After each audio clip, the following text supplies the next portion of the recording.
يشركون في الله وإن أكل لحم الإنسان يحلف بأنه لحم خفيف إلا أنه حرام واليمين قد يقع لمنع من الحرام وكذا إذا أكل كبدا أو كرشا لأنه لحم حقيقة فإن نموه من الدم ويستعمل بسم الله الرحمن الرحیم ومن حلف لا یأکل لحما، ایک آدمی نے قسم اٹھائی کہ وہ گوشت نہیں کھائے گا، پھر اس نے مچھلی کا گوشت کھایا تو فرمایا یہ خالص نہیں ہوگا، یہ استحسان ہے، ورنہ قیاس کا تقاضا یہ ہے کہ اس کو خالص ہو جانا چاہیے، کیونکہ قرآن کریم میں جو ہے مچھلی کو گوشت سے تعبیر کیا گیا، لحم سے، وَمِن كُلٍّ تَأْكُلُونَ لَحْمًا طَرِيًّا، تو یہاں مچھلی کا گوشت مراد ہے، تو مچھلی پر لحم کا لفظ بولا گیا ہے، اس لیے قیاس کا تقاضا یہ ہے کہ اس نے کہا کہ لحم نہیں کھائے گا تو مچھلی کے کھانے سے خالص ہو جائے گا، لیکن استحسان کا تقاضا یہ ہے کہ یہ خالص نہیں ہوگا، کیونکہ استحسان کی وجہ یہ ہے یہ جو لحم جو ہے نا، جو مچھلی کے گوشت کو لحم کہا گیا، یہ مجازن کہا گیا ہے، ورنہ لحم اصل وہ ہوتا ہے کہ جو خون سے پیدا ہو، اور خون سے پیدا ہونے والی چیزیں پانی میں نہیں رہ سکتی ہیں، اور مچھلی پانی میں ہوتی ہے، اس لیے اس کے کھانے سے خالص نہیں ہوگا۔ وَإِنْ أَكَلَ لَحْمَ خِنْزِيرٍ، ایک آدمی نے کہا کہ لحم نہیں کھائے گا، پھر اس نے خنزیر کا گوشت کھایا یا انسان کا کھایا تو فرمایا یہ خالص ہو جائے گا، اس لیے کہ اگرچہ ان کے گوشت حرام ہے لیکن ہے تو لحم، اور جس طرح قسم حلال چیزوں پر منعقد ہوتی ہے ویسے ہی حرام چیزوں سے منع کرنے کے لیے بھی بولی جاتی ہے، اس لیے جیسے کہتا ہے کہ اللہ کی قسم میں شراب نہیں پیوں گا، تو قسم کا اطلاق جیسے حلال پر ہوتا ہے ویسے حرام پر بھی ہوتا ہے، اس لیے لحم کا اطلاق جیسے حلال چیز پر ہے حرام چیز پر بھی ہوگا، اس لیے اگر انسان یا خنزیر کا گوشت کھائے تب بھی وہ خالص ہو جائے گا۔ ایک آدمی نے کہا تھا کہ گوشت نہیں کھائے گا، پھر اس نے کلیجی کھا لی اور کرشر یا اوجڑی کھا لی تو فرمایا کہ اس سے خالص ہو جائے گا، کیونکہ یہ حقیقت میں گوشت ہے، یہ خون سے پیدا ہوتے ہیں اور بطور گوشت کے استعمال ہوتے ہیں، لیکن یہ بھی کہا گیا کہ ہمارے عرف میں خالص نہیں ہوگا، کیونکہ ہمارے عرف میں سے گوشت نہیں کہا جاتا ہے، جو بھی بولتا ہے وہ کہتا ہے کلیجی کہتا ہے یا پھر اوجڑی کہتا ہے، گوشت کوئی نہیں کہتا، اور فتویٰ بھی اسی پر ہے کہ ہمارے زمانہ میں اس کو گوشت کوئی نہیں کہتا ہے، اس لیے اس کے بولنے سے خالص نہیں ہوگا، کھانے سے خالص نہیں ہوگا۔ قال ولو حلف لا يأكل او لا يشتري شحما، ایک آدمی نے قسم کھائی کہ وہ جو ہے نا چربی نہیں کھائے گا یا چربی نہیں خریدے گا، تو فرمایا کہ اگر اس نے پیٹ کی چربی خریدی پھر تو خالص ہوگا، اگر پیٹ کی چربی خریدی تو پھر خالص نہیں ہوگا امام صاحب کے نزدیک، لیکن صاحب بیان فرماتا ہے جیسے پیٹ کی چربی خریدنے یا کھانے سے خالص ہوگا ویسے ہی پیٹھ کی چربی بھی خریدنے یا کھانے سے کیا ہو جائے گا، خالص ہو جائے گا۔ صاحبان کا دلیل یہ ہے کہ وہ کہتے ہیں دیکھو یہ جو پیٹھ پر گوشت ہوتا ہے یہ موٹا گوشت ہوتا ہے چربی کا، اور یہ چربی ہی شمار ہوتی ہے، یہی وجہ ہے کہ اس کو پگھلانے سے پگھلتی بھی ہے یہ پیٹھ والی بھی، جیسے خاصیت چربی کی جو پیٹ والی ہوتی ہے اس کی خاصیت پگھلنا ہے، وہی خاصیت پیٹھ والی میں بھی ہے، اس لیے اگر پیٹھ والی چربی خریدے گا یا اس کو کھائے گا تو خالص ہو جائے گا۔ وَلَهُ سے امام صاحب دلیل یہ ہے کہ دیکھو جو پیٹھ والی چربی ہے نا یہ حقیقت میں گوشت ہے، یہی وجہ ہے کہ یہ خون سے پیدا ہوتی ہے اور یہ بطور لحم کے استعمال ہوتی ہے، اور قوت کے لیے جس طرح گوشت کھایا جاتا ہے ویسے پیٹھ کی چربی کھائی جاتی ہے، یہی وجہ ہے کہ ایک آدمی نے قسم کھائی کہ وہ گوشت نہیں کھائے گا پھر پیٹھ کی چربی کھا لی تو خالص ہو جائے گا، وہ سمجھ میں آیا کہ پیٹھ کی چربی گوشت شمار ہوتی ہے، یہ چربی شمار نہیں ہوتی۔ اور اسی طرح ایک آدمی نے جو ہے نا قسم کھائی کہ وہ چربی نہیں بیچے گا پھر اس نے پیٹھ کی چربی بیچی تو یہ خالص نہیں ہوگا، یہ باتیں بتا رہے ہیں پیٹھ کی چربی رہی ہے بلکہ وہ گوشت کے حکم میں ہے، اس لیے اگر چربی نہ کھانے کی قسم کھائی پھر پیٹھ کی چربی کھا لی، یا چربی نہ بیچنے کی قسم نہ خریدنے کی قسم کھائی پھر پیٹھ کی چربی خرید لی تو وہ خالص نہیں ہوگا۔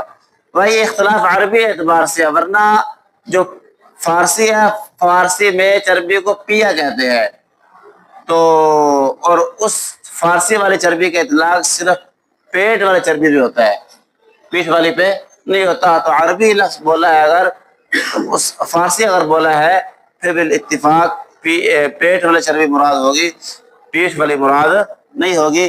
یہ جو شحمن جو عربی کا لفظ ہے یہ اگر بولا تو پھر اس میں اختلاف ہوا ہے.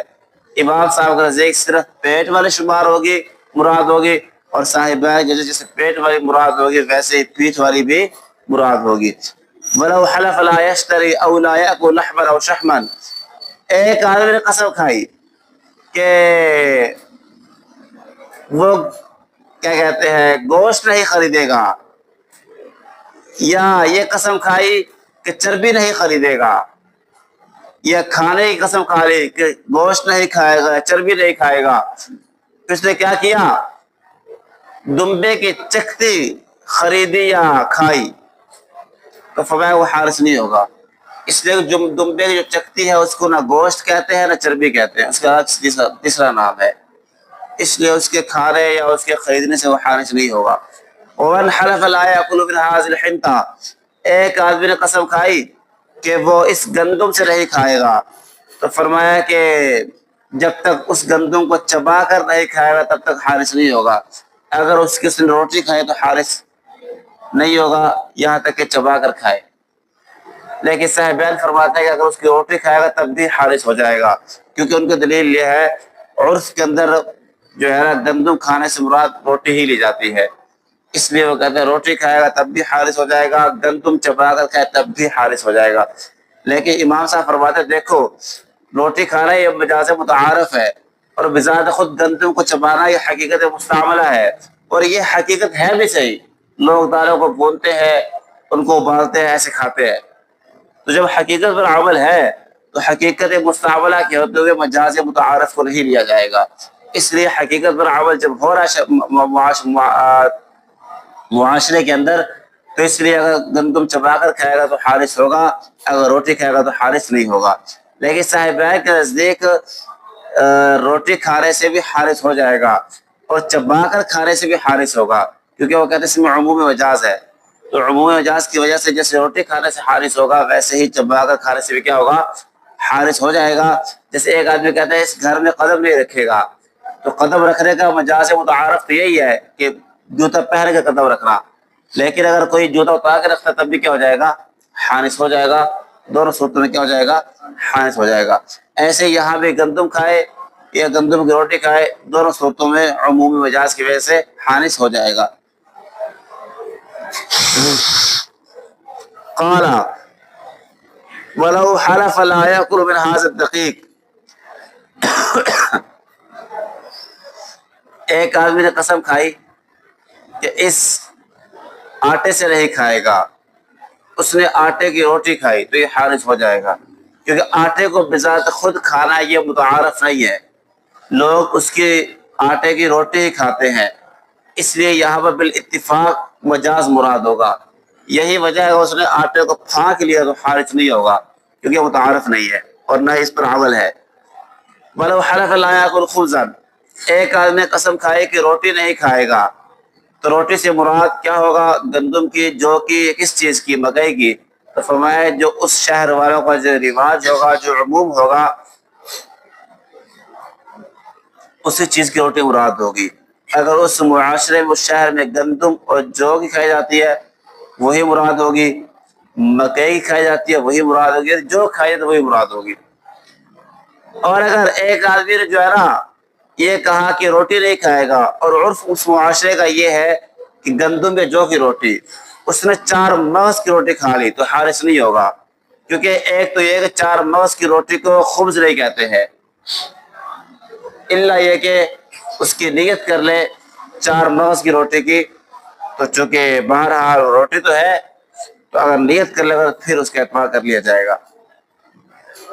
ایسے فرمایا کہ ایک آدمی نے عراق میں چاول کی روٹی کھائی تو حارث نہیں ہوگا، کیونکہ عراق میں چاول کی روٹی معتاد نہیں ہے. ہاں اگر اس چاول کی روٹی کھائی تبرستان کے اندر یا ان شہروں میں کھائی جہاں چاول کی روٹی کھائی جاتی ہے تو وہاں حارث ہو جائے گا. خلاصہ کلام یہ ہے کہ جس روٹی کا، جس شہر جس علاقے میں جو رواج ہوگا اسی روٹی پر اسے قسم پڑے گی، اس خلاف پر نہیں پڑے گی۔ بلو حلف لا یاکل الشوا، ایک آدمی نے قسم کھائی بھونا ہوا نہیں کھائے گا، تو عام طور پر گوشت کو بھونا جاتا ہے، اس لیے قسم گوشت پر واقع ہوگی، یہ بینگن پر یا گاجر پر واقع نہیں ہوگی۔ اگرچہ ان کو بھی بھونا جاتا ہے لیکن شوا کا اطلاق عام طور پر معاشرے میں عرف میں گوشت پر ہوتا ہے، ٹھیک ہے۔ اگرچہ انڈا بھی بھونا جاتا ہے، ابالا جاتا ہے، اور چیزیں بھی ہے، تو وہ مراد نہیں ہوگی، الا یہ کہ نیت کر لے تو پھر نیت کے بعد کا اعتبار کر دیا جائے گا۔ وَإِنْ حَلَفَ لَا يَأْكُلُ التَّبِّيخ، ایک آدمی نے کہا کہ وہ پکا ہوا نہیں کھائے گا، تو عرف کے اندر پکا ہوا کا اطلاق عام طور پر گوشت پر ہوتا ہے، تو اس لیے گوشت مراد ہے، کیونکہ اس کے اندر عرف مراد لینا تو ممکن نہیں ہے، کیونکہ تعمیم تو بہت ساری ہو جائے گی اس کے اندر، اس لیے یہاں پر پھر اس کو پھیرا جائے گا خاص متعارف کی طرف، جو کہ یعنی کہ عموم مراد نہیں لے سکتے ہیں، کیونکہ عموم کے اندر بہت ساری چیزیں ہوگی جن کو شمار کرنا مشکل ہو جائے گا، اس لیے پھر خاص متعارف جو عرف ہے وہ مراد ہوگا، اور وہ ہے گوشت کو پکانا، اس لیے گوشت مراد ہوگا جو پانی پکایا جاتا ہے۔ الا یہ کہ اور چیزوں کو نیت کر لے، پھر نیت کا اعتبار ہم کر لیں گے، کیونکہ بہرحال جی یہ نیت کے بعد خود اپنے آپ پہ سختی کر رہا ہے تو ہمیں کوئی اس سے اعتراض نہیں ہوگا۔ وَإِنْ أَكَلَ مِن مَرَقِهِ، ایک آدمی نے قسم کھائی تھی پکا ہوا نہیں کھائے گا، پھر اس نے گوشت پی لیا، اس گوشت کا شوربہ پی لیا، تب بھی حارث ہو جائے گا، اس لیے کہ اس شوربے کے اندر گوشت کا اجزاء موجود ہے جو پکائے گئے ہیں۔ وَمَنْ حَلَفَ لَا يَأْكُلُ الرُّؤُوسَ، ایک آدمی قسم کھائے کہ وہ سر نہیں کھائے گا، تو اس کی قسم ان سروں پر واقع ہوگی جو تندوروں میں ابالے بھورے جاتے ہیں، پکائے جاتے ہیں اور شہروں میں بیچے جاتے ہیں۔ اور جامع صغیر کے اندر ایک آدمی قسم کھائے کہ وہ سر نہیں کھائے گا، اس سے بقر، گائے اور بکری کا سر مراد ہوگا امام صاحب کے نزدیک، لیکن صاحبین فرماتے ہیں نہیں، یہاں صرف بکری کا سر مراد ہوگا۔ میں یہ اختلاف زمانے کا اختلاف ہے، صاحبین کے زمانے میں عام طور پر بکری کا سر چلتا تھا، گائے کا نہیں چلتا تھا، انہوں نے اپنے زمانے کے اعتبار سے فتویٰ دیا، اور امام صاحب کے زمانے میں دونوں چلتے تھے، انہوں نے اپنے زمانے کے لحاظ سے دیا، ہمارے زمانے میں جو ہوگا ہم اس کے طرح عمل کریں گے، تو ہمارے زمانے میں دونوں چلتے ہیں، بکری کا بھی گائے کا بھی، اس لیے دونوں سر مراد ہوگا۔ اگر سر نہ کھانے قسم کھائی پھر گائے کھا لیا یا بکری کھا لیا، دونوں صورتوں میں حادث ہو جائے گا۔ وَإِنْ حَلَفَ لَا يَأْكُلُ فَاكِهَةً، ایک آدمی نے قسم کھائی کہ فاکہہ نہیں کھائے گا، فاکہہ کہتے ہیں وہ پھل، وہ چیز جو بطور تلذذ کے کھانے سے پہلے یا کھانے کے بعد کھائی جاتی ہے اور عام معتاد سے زیادہ کھا لی جاتی ہے، اس کو فاکہہ کہتے ہیں۔ اب ایک آدمی قسم کھائی فاکہہ نہیں کھائے گا، اس نے پھر انگور کھایا یا انار کھایا یا کھجور کھائی یا ککڑی کھائی یا اس نے کھیرا کھایا، تو فرمایا یہ حارث نہیں ہوگا۔ اور اگر اس نے جی تفاح سیب کھایا، بطیخت یا خربوزہ کھایا یا کشمش کھائی، پھر یہ حارث ہو جائے گا امام صاحب کے نزدیک، لیکن صاحب بیان فرماتے ہیں جیسے سیب یا بطیخ کھانے میں حارث ہوگا، ویسے ہی انگور اور کھجور اور انار کھانے میں بھی حارث ہو جائے گا، ٹھیک ہے۔ صاحبین کی دلیل یہ ہے، وہ کہتے ہیں کہ دیکھو یہ جو عنب اور رطب اور رمان ہے، ان میں تفقع کا معنی اغلب طریقے سے موجود ہے، کیونکہ ان کو جو شان اور عظمت پھلوں میں حاصل ہے اس طرح کے شان انگور یا کھجور وغیرہ کو اس طرح کی شان جو ہے نا یہ سیب یا بطیخ یا یہ خربوزے کو حاصل نہیں ہے، جو شان انگور یا انار وغیرہ کو حاصل ہے، کھجور کو حاصل ہے، وہ ان سے بڑے تفقع والے ہیں، اس لیے جیسے ان کے کھانے سے حارث ہوگا یعنی کہ سیب یا خربوزے کے، ویسے ہی انگور یا اسی طرح جو ہے انار کھانے سے بھی کیا ہو جائے گا، حارث ہو جائے گا۔ لیکن امام صاحب کی دلیل یہ ہے کہ وہ کہتے ہیں دیکھو یہ فاقہ کا لفظ بولا اس نے. فاقہ کہتے ہیں جو تلذذ برائے تلذذ کھایا جائے, صرف تلذذ حاصل کرنے کے لیے کھایا جائے, جبکہ یہ پھل جو ہے نا عنب یا رمان یا رطب کھجور, یہ جہاں بطور تلذذ کے کھائے جاتے ہیں وہیں پر بطور غذا کے بھی کھائے جاتے ہیں. تو ان میں جو ہے فاقہ کا معنی کامل طریقے کا نہیں ہے, اس میں قصور آ گیا ہے, کمی آ گئی ہے. یہی وجہ ہے کہ ان کو بطور مسالوں کے یا بطور قوت کے بھی استعمال کیا جاتا ہے, اس لیے ان کے کھانے سے حارث نہیں ہوگا. ہاں باقی جو پھل تھے سیب یا کشمش یا خربوزہ, یہ تلذذ برائے تلذذ کھائے جاتے ہیں, اس لیے ان کے کھانے سے حارث ہو جائے گا. باقی صاحب ہدایت نے کچھ باتیں درمیان میں کی ہے. ایک تو فاقہ کی تعریف کی ہے, وہ میں پہلے کر چکا کہ فاقہ کہتے ہیں جو کھانے سے پہلے یا بعد میں بطور تلذذ کھایا جائے.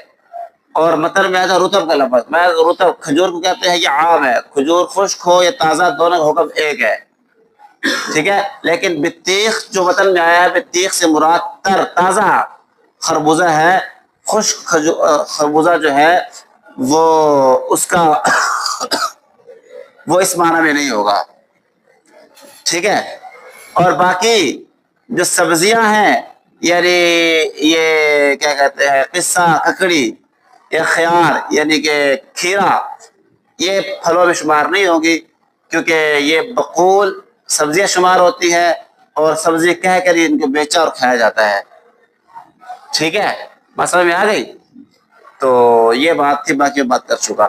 وَلَوْ حَلَفَ لَا يَأْتَدِمُ, ایک آدمی نے قسم کھائی کہ وہ سالن نہیں کھائے گا. اب سالن سے مراد ہر وہ چیز ہوگی کہ جو روٹی کے ساتھ کھائی جاتی ہے. اب سرکہ بھی روٹی کے ساتھ کھایا جاتا ہے, ایسے نمک بھی روٹی کے ساتھ کھایا جاتا ہے, ایسے ہی اور چیزیں جو ہے, یعنی جو روٹی کے تابع کرے کھائی جاتی ہوگی وہ ادام میں داخل ہوگا. روٹی کے بغیر وہ نہ کھائی جا سکتی ہو, ٹھیک ہے. تو لہذا یہ امام صاحب کے نزدیک جو ہے یہ نمک وغیرہ یا سرکہ وغیرہ یہ ادام میں آئے گا. تو ہم نے کیا کہا, امام صاحب نے کہ ہر وہ چیز جو روٹی کے تابع ہو کر کھائی جائے وہ ادام میں آئے گی, روٹی کے بغیر وہ نہ کھائی جاتی ہو. لیکن صاحب بیان ہمارے ہر وہ چیز ادام ہوگی جو عام طور پر روٹی کے ساتھ کھائی جاتی ہو, ٹھیک ہے. یہی اچھا یہ ہے کس کا مذہب, صاحبین کا. صاحبین کی دلیل یہ ہے نہ, بلکہ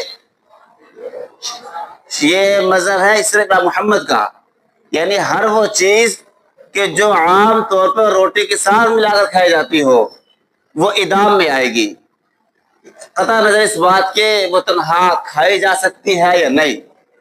جبکہ شیخین کا مسئلہ یہ ہے کہ ہر وہ چیز جو روٹی کے تابع ہو کر کھائی جا سکے, روٹی کے بغیر نہ کھائی جا سکے, وہ تو ادام میں آئے گی, اور جو روٹی کے بغیر مستقل طور پر کھائی جا سکتی ہو وہ ادام میں شامل نہیں ہوگی.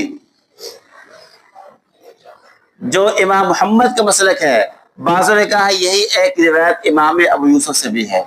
بہرحال امام محمد کی دلیل یہ ہے, وہ کہتے ہیں دیکھو ادام یہ موادمت سے ہے, اور موادمت کا معنی ہوتا ہے موافقت, یعنی جو چیز روٹی کے موافق ہو کر کھائی جائے. اب دیکھو یہ لحم, گوشت, انڈا وغیرہ یہ سارے روٹی کے موافق ہے, روٹی کے ساتھ ملا کر کھائی جا سکتی ہیں, تو اس لیے یہ ادام میں داخل ہوگی. لیکن شیخین کی دلیل یہ ہے ادام کہتے ہیں جو تابع ہو کر کھائی جائے, مستقل طور پر نہ کھائی جا سکے. اور تبعیت جو ہے یہ گوشت یہ سرکے وغیرہ کے اندر یا نمک وغیرہ کے اندر تو ہے, سرکہ مستقل طور پر نہیں کھایا جا سکتا ہے. ایسے ہی نمک کو بھی عادتاً تنہا نہیں کھایا جاتا, بلکہ اس کو سالن کے ساتھ ملا کر کھایا جاتا ہے, روٹی کے ساتھ ملا کر کھایا جاتا ہے, اور یہ عام طور پہ آنے والا ہوتا ہے, اس لیے یہ تابع ہوگا. بخلاف گوشت کے, گوشت کو ادام شمار نہیں کریں گے, اس لیے گوشت جیسے روٹی سے کھایا جاتا ہے ویسے ہی بھون کر اس کو روٹی کے بغیر بھی کھایا جاتا ہے، اس لیے گوشت ادام میں نہیں آئے گا، یہ ادام سے خارج ہوگا۔ اس لیے اگر ادام کی قسم کھائی تو گوشت کھانے سے حارث نہیں ہوگا، الا یہ کہ وہ نیت کر لے تو پھر خود اپنے آپ سختی کر رہا ہے، اس لیے نیت کر لے گا اگر گوشت کی تو پھر گوشت کے کھانے سے کیا ہو جائے گا، حارث ہو جائے گا۔ اور ہمارے عنب، انگور اور خربوزہ یہ بالاتفاق ادام میں شمار نہیں ہوتے ہیں۔ وَإِذَا حَلَفَ لَا يَتَغَدَّىٰ، ایک آدمی قسم کھائی کہ وہ غدا نہیں کھائے گا۔ غدا یہ ناشتے کو کہتے ہیں، اور غدا کا اطلاق ہوتا ہے صبح سے لے کر ظہر کے کھانے تک، اس لیے اس دوران اگر غدا کا لفظ کھانا کھائے تو حارث ہو جائے گا، ورنہ حارث نہیں ہوگا۔ اور ایک آدمی قسم کھائے کہ وہ عشاء کھانا نہیں کھائے گا۔ عشاء کا اطلاق ہوتا ہے ظہر سے لے کر آدھی رات تک۔ عشاء کا کھانا کون سا ہوتا ہے؟ ظہر سے لے کر آدھی رات تک۔ اس لیے اگر عشاء کے کھانے کی قسم کھائی ہے تو پھر اگر ظہر سے لے کر عشاء تک کھائے گا تو حارث ہو جائے گا۔ باقی ظہر کو عشاء میں سے داخل کر رہے ہیں کہ حدیث پاک کے اندر ظہر کی نماز پر عشاء کا اطلاق ہوا ہے۔ حضور نے کے موقع پر فرمایا تھا کہ ہم نے عشاء کی نماز پڑھی اور وہ ظہر یا عصر کی نماز تھی، تو اس لیے ظہر کو عشاء میں داخل کر کے جو ہے نصف رات تک کے کھانے کو عشاء کا کھانا کہا جاتا ہے۔ اس لیے اگر عشائیہ نہ کھانے کی قسم کھائی تو یہ ظہر سے لے کر عشاء آدھی رات تک کے کھانے پر اس کا اطلاق ہوگا۔ اور قسم کھائے سحری نہیں کھائے گا تو سحری کا اطلاق آدھی رات سے لے کر طلوع فجر تک ہوتا ہے۔ سحر کے قریب یہی وقت ہے نا، تو جو قریب وقت ہوگا اسی پر سحر کا اطلاق کریں گے۔ اس لیے آدھی رات کے بعد سے لے کر سحری کے وقت تک اگر یہ کس کھانا کھائے گا تو یہ سحری شمار ہوگی، کھانے سے حارث ہو جائے گا۔ اب کتنا ہم اس نے غدا یا عشاء یا سحر کتنی کھائے تو حارث ہوگا؟ اتنی کھانی پڑے گی کہ پیٹ بھر جائے، اور یہ کم از کم آدھا پیٹ کے اس سے زائد بھرے تب حارث ہوگا۔ لیکن بعض نے کہا کہ نہیں، یہ ہر شہر کا اپنا عرف ہے، اس کے اندر بعض شہروں والے بہت کم کھانا کھاتے ہیں، بعض والے زیادہ کھاتے ہیں، بعض والے اتنا کھاتے ہیں کہ ابھی پیٹ تھوڑا سا بھوک مٹتے اور چھوڑ دیتے ہیں، بعض آدھی مٹنے کے بعد چھوڑ دیتے ہیں، بعض کھانے بھوک مٹنے کے بعد کھاتے رہتے ہیں۔ تو یہ پھر عرف کے اعتبار سے ہم دیکھیں گے کہ عرف اس معاشرے کا کیا ہے۔ بالکل معمولی کھانا کھانا، درمیانہ کھانا، بہت سارا کھانا، تو جو عرف ہوگا اس کے مطابق ہم فیصلہ کریں گے۔ بہرحال اتنی شرط ضرور ہے کہ آدھی بھوک سے زیادہ مٹائیے، اس کے بعد یہ اپنی قسم میں حارث ہوگا۔ ومن قال ان لبست او اکلت او شربت فعبدی حر، ایک آدمی نے کہا کہ اگر میں نے پہنا یا میں نے کھایا یا میں نے پیا میرا غلام آزاد ہے، اور یہ کہنے کے بعد وہ کچھ خاص پہننے کی نیت کرتا ہے، یا کچھ خاص کھانے کی نیت کرتا ہے، یا کچھ خاص پینے کی نیت کرتا ہے، اس نیت کا اعتبار بالکل نہیں کیا جائے گا، نہ قضاءً نہ دیانتاً، اس لیے کہ نیت وہاں ہوتی ہے جہاں ایک لفظ کا یہ احتمال ہو، اور یہاں سے کچھ ذکر ہی نہیں کیا ان لبست کے بعد کچھ بھی نہیں ہے، اس لیے مطلقاً ہر چیز پہننا مراد ہوگا۔ ٹھیک ہے، ثوب کا اعتبار تب ہوتا کہ جب وہ ثوب کا ذکر کرتا یا پانی کا ذکر کرتا یا کھانے کی اشیاء کا ذکر کرتا، تب پھر اگر نیت کرتا ہے کہ میری کھانے سے مراد ایک فلاں کھانا ہے، پہننے سے مراد فلاں کپڑا ہے، پھر ہم سوچ لیتے، لیکن یہاں پر تو کوئی لفظ ہی نہیں ہے کہ جس کی تعمیم کے اندر ہم تخصیص کا ارادہ کر لیں، اس لیے اس کی یہاں نیت کا اعتبار نہیں ہوگا، یہ اس کے عموم پر عمل کیا جائے گا۔ والمقتضی لا عموم له، یہ سوال مقدر کا جواب ہے۔ سوال یہ کہ ٹھیک ہے ان لبستوں کے اندر اس نے صوبر کا لفظ نہیں بولا، لیکن کلام کے اندر اس کا اعتبار تو کیا جا سکتا ہے نا، یہاں محذوف نکال لے، وہ کیوں نہیں نکالتے ہو؟ جواب یہ ہے کہ ٹھیک ہے یہ نکل سکتا ہے، لیکن یہ اقتضان ہوگا، اور اقتضان میں عموم نہیں ہوتا، اور نیت کرنے کے لیے کسی خاص چیز کی عموم ضروری ہے، اس لیے یہاں اقتضا نکال بھی لے تو عموم پیدا نہیں ہوگا، اور وہ نیت خاص کی نہیں کر سکے گا، جب خاص کی نیت نہیں کر سکے گا تو لہذا یہاں پھر محذوف نکالنے کا فائدہ بھی نہیں ہوگا۔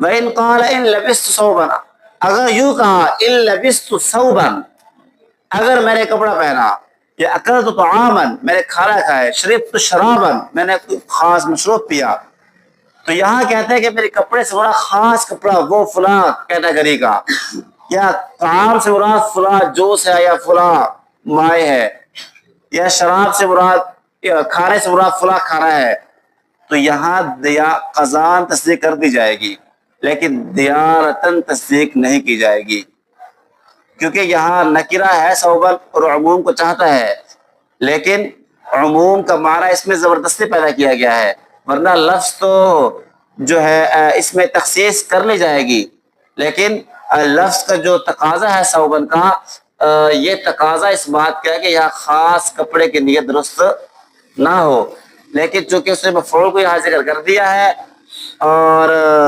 اس عموم کے اندر جو ہے تخصیص کی جا سکتی ہے اگرچہ خلاف ظاہر ہے، اس لیے قزان تو تصدیق کر دی جائے، دیانتاً تصدیق کر دی جائے گی، ہاں قزان تصدیق نہیں کی جائے گی، البتہ دیانتاً تصدیق کر دی جائے گی، ٹھیک ہے۔ ومن حلف لا يشرب من دجلہ، ایک آدمی قسم کھائی کہ وہ دجلہ سے پانی نہیں پیے گا، پھر اس نے جو ہے برتن کے ذریعے پانی بھر کے پانی پیا، تو یہ حارث نہیں ہوگا، یہاں تک کہ منہ لگا کر پانی پیے امام صاحب کے نزدیک، لیکن صاحبین فرماتے ہیں اگر برتن میں لے کر ہی پانی پیے گا تب بھی حارث ہو جائے گا، اس لیے کہ متعارف یہی ہے کہ برتن میں لے کر پانی پیا جاتا ہے، لیکن امام صاحب فرماتے ہیں کہ نہیں، اگر برتن میں لے کر پانی پیے گا تو حارث نہیں ہوگا۔ امام صاحب کی دلیل لے کہ من نجلہ، من تبعیضیہ ہے، اور خاص طور پر یہاں پر منہ لگا کر پانی پینا مستعمل بھی ہے، یہ چرواہے جو ہے یہ ان کے پاس کہاں برتن ہوتے ہیں، یہ ایسے ہی منہ لگا کر پانی پیتے ہیں، تو جب مستعمل ہے تو مستعمل کے ہوتے ہوئے مجاز کی طرف نہیں پھیرا جائے گا، اگرچہ مجاز متعارف ہی کیوں نہ ہو، بہرحال جب حقیقت مستعمل ہے تو ہم حقیقت کو لیں گے، اس لیے اگر منہ لگا کر پیے گا تو حارث ہوگا، اگر برتن میں لے کے پیے گا تو حارث نہیں ہوگا۔ وَإِنْ حَلَفَ لَا يَشْرَبُ مِن مَّاءِ دَجْلَةَ، ایک آدمی نے قسم کھائی کہ وہ دجلہ کے پانی سے نہیں پیے گا، اب اس نے اگر اس سے برتن سے پانی پیا تو حارث ہو جائے گا، اس لیے کہ اگر جو پانی برتن میں پی رہا ہے لیکن ہے تو وہ دجلہ کا پانی، اور اسی طرح اگر اس نے کہا دجلہ کا پانی نہیں پیے گا، پھر اس دجلہ سے کوئی اور نہر نکل رہی تھی، اس نہر سے اگر پیا تب بھی حارث ہو جائے گا، اس لیے اگر سے نہر اور ہے لیکن پانی تو دجلہ کا ہے، ٹھیک ہے، اس لیے یہاں پر حارث ہو جائے گا جیسے مرضی پیے۔ ومن قال، ایک آدمی نے قسم کھائی کہ اگر میں نے آج کے دن اس پیالے سے پانی نہ پیا تو میری بیوی کو طلاق ہے، اور حال یہ ہے کہ اس پیالے میں پانی تھا ہی نہیں، تو یہ اپنی قسم میں حارث نہیں ہوگا، یا پانی تھا صحیح لیکن شام سے پہلے انڈیل دیا گیا تب بھی قسم میں حارث نہیں ہوگا۔ یہ ہے جی حضرات طرفین کا مسلک، لیکن امام ابو یوسف رحمہ اللہ فرماتے ہیں ان تمام صورتوں میں حارث ہو جائے گا، پانی نہ ہو تب بھی حارث ہو، انڈیل دیا جائے تب بھی حارث، جب دن گزر جائے گا دن گزرنے کے ساتھ یہ اپنے قسم میں کیا ہو جائے گا، حارث ہو جائے گا۔ وَأَصْلُهُ سے یہ اختلاف کی وجہ ذکر کر رہے ہیں، اختلاف کیوں ہے؟ اختلاف کی وجہ یہ ہے کہ دراصل طرفین کا جو مسلک ہے ان کا مسلک یہ ہے کہ قسم پوری ہونے کے لیے قسم کو پورا کرنے کے اسباب بھی ہونے چاہیے، تب قسم منعقد ہوگی، ورنہ قسم منعقد نہیں ہوگی۔ اور امام ابو یوسف رحمہ اللہ کے نزدیک قسم کو پورا کرنے کے لیے اسباب کا ہونا ضروری نہیں ہے، قسم کو پورا کرنے کے اسباب کا ہونا ضروری نہیں ہے، قسم اٹھا لی بھلے پورا کرنے کی طاقت نہ ہو، ممکن نہ ہو، تب بھی قسم پڑ جائے گی، کیوں وہ کہتے ہیں کہ اگر قسم پورا نہ کر سکے، خلیفہ تو موجود ہے، اس کا کفارہ دے دے بس۔ تو خلاصہ کلام یہ ہے کہ طرفین کے نزدیک قسم پوری کرنے کے لیے قسم پوری کرنے کا امکانات بھی ہو، قسم پورا کرنا ممکن بھی ہو، تب قسم واقع ہوگی، لیکن امام ابو یوسف کے نزدیک قسم پورا کرنے کے لیے قسم پورا کرنے کے لیے اور اس کا ممکن ہونا ضروری نہیں ہے، ممکن نہ بھی ہو تب بھی قسم پڑ جائے گی۔ اب آپ دیکھ لیں اسی مسئلہ کے اندر جب اس نے کہا کہ اگر میں نے آج کے دن اس پیالے سے پانی نہ پیا تو میری بیوی کو طلاق ہے، اب پانی تھا ہی نہیں، قسم پوری کر سکتا ہے؟ نہیں کر سکتا، ممکن ہی نہیں ہے، قسم لغو. یہ شام سے پہلے پانی ڈال دیا گیا, پوری کر سکتا ہے؟ نہیں کر سکتا, اس لیے قسم میں حانث نہیں ہوگا. لیکن امام ابو یوسف بات ہے قسم کوئی نہیں کر سکتا, کوئی بات نہیں ہے, کفارہ تو ہے اس کے بدلے میں, کفارہ دے اور قسم کو توڑے, یہ نہیں قسم لغو ہو جائے گا, ایسا ہرگز نہیں چلے گا. ٹھیک ہے. لیکن ہم کہتے ہیں امام ابو یوسف کو دیکھے کفارہ اصل کا خلیفہ ہے, تابع ہے, تابع پر عمل تبھی کرے گا نا جب اصل متصور ہوگا. اگر اصل کا تصور ہی نہ ہو تابع کہاں سے آئے گا؟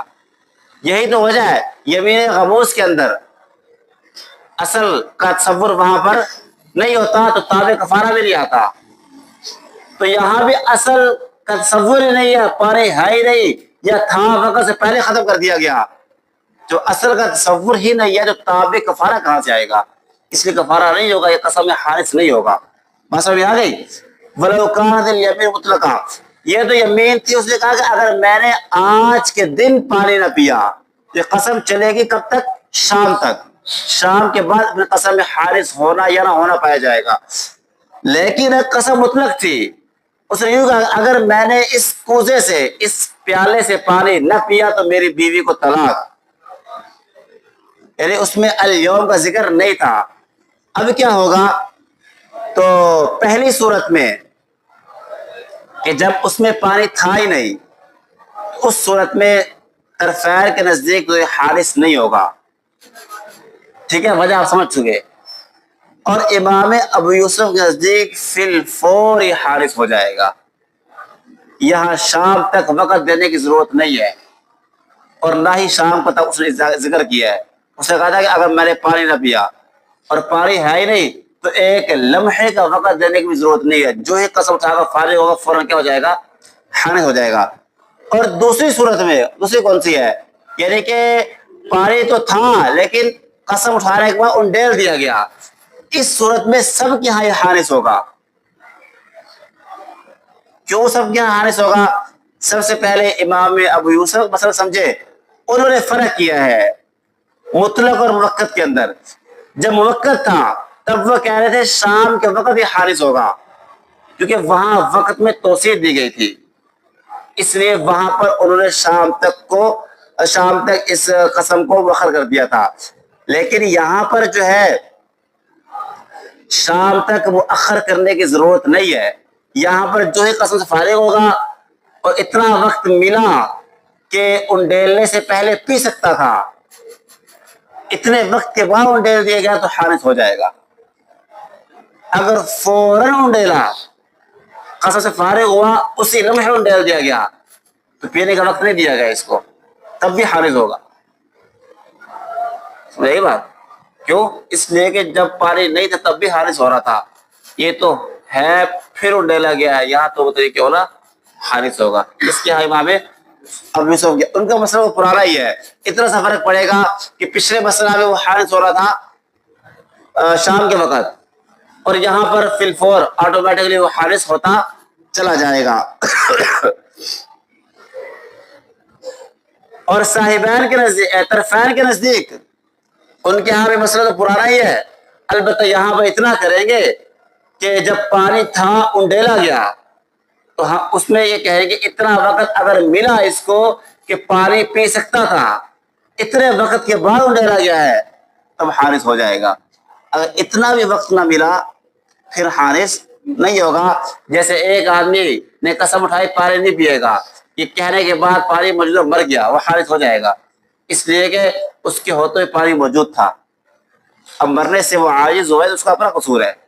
یہاں پر بھی وہ مرتے پانی انڈیلنے سے پہلے موجود تھا, اب انڈیل دیا گیا, عاجز ہو گیا, اپنا قصور ہے, اس کا کیوں نہیں پیا اس نے پہلے. سمجھ میں آگے بات آپ لوگوں کو. جو پہلی صورتیں تھی ان کے اندر وہ حارث نہیں ہو رہا تھا. کیوں؟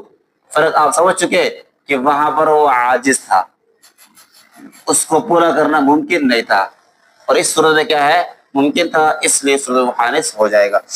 ومن حلف, ایک آدمی نے قسم اٹھائی کہ البتہ ضرور بضرور آسمانوں پر چڑھے گا, یہ قسم اٹھائی کہ البتہ ضرور بضرور وہ اس پتھر کو سونا بنائے گا. اس کی قسم منعقد ہو گئی اور اس کو قسم کا کفارہ دینا پڑے گا. لیکن امام ظفر رحمہ اللہ فرماتے ہیں اس کی قسم منعقد نہیں ہوگی، اس لیے کہ آسمانوں پر چڑھنا یا سونے یا پتھر کو سونا بنانا یہ محال ہے. جب محال ہے تو لہذا جس طرح عاجز ہونے کی صورت میں قسم منعقد نہیں ہوتی، محال ہونے کی صورت میں بھی قسم منعقد نہیں ہوگی. لیکن ہم کہتے ہیں نہیں، قسم منعقد ہو جائے گی، اس لیے کہ یہاں اس قسم کا پورا ہونا ممکن ہے. ہو سکتا ہے وہ آسمانوں پہ چڑھ جائے، ممکن ہے. روزانہ فرشتے چڑھتے نہیں ہیں، اللہ ایسے قدرت دے دے چڑھ جائے بھی، ٹھیک ہے. ایسے ہی سونے کو، پتھر کو سونا بنانا ممکن ہے. کیسے؟ کسی خاص کیمیکل کے ذریعے سے، جدید آلات کے ذریعے سے. آج کل تو مشکل ہی نہیں ہے، ممکنات میں سے ایسے کوئی مشینری ایجاد ہو جائے، ایسے کیمیکل ایجاد ہو جائے، سونے کو پتھر کو سونا بنا دے. ممکنات میں سے تو ہے. ایسے ہی اللہ اس کے ہاتھ پر کرامت ظاہر کر دیں کہ پتھر کو سونا بنا دے. ممکن تو ہے. جب ممکن ہے تو لہذا، لیکن محال ہے، اس لیے ممکن ہوتے ہوئے محال کی وجہ سے اس کو قسم کا کفارہ دینا پڑے گا. ٹھیک ہے. یہ بالکل ایسے ہے جیسے ایک آدمی قسم اٹھائے اور پھر مر جائے. اب مرنے کے ساتھ زندہ ہونے کا امکان موجود ہے. حضرت عیسیٰ علیہ السلام وہ تو زندہ کیا کرتے تھے نا، پڑھا ہے. تو جب زندگی دینا ممکن ہے تو لہذا اس لیے اگر مر گیا تب بھی قسم کیا ہو جائے گا، وہ خالص ہو جائے گا. بخلاف پہلے مسئلہ کے جب کوزے میں پانی چھانے یا ڈال دیا گیا، وہ ممکنات میں سے نہیں ہے. ٹھیک ہے. اس لیے اس صورت میں وہ خالص نہیں ہوگا. ان صورتوں پہ قسم کیا ہو جائے گا، وہ خالص ہو جائے گا. بس یہیں تک رکھ لے. زندگی باقی تو انشاءاللہ پھر دیکھیں گے.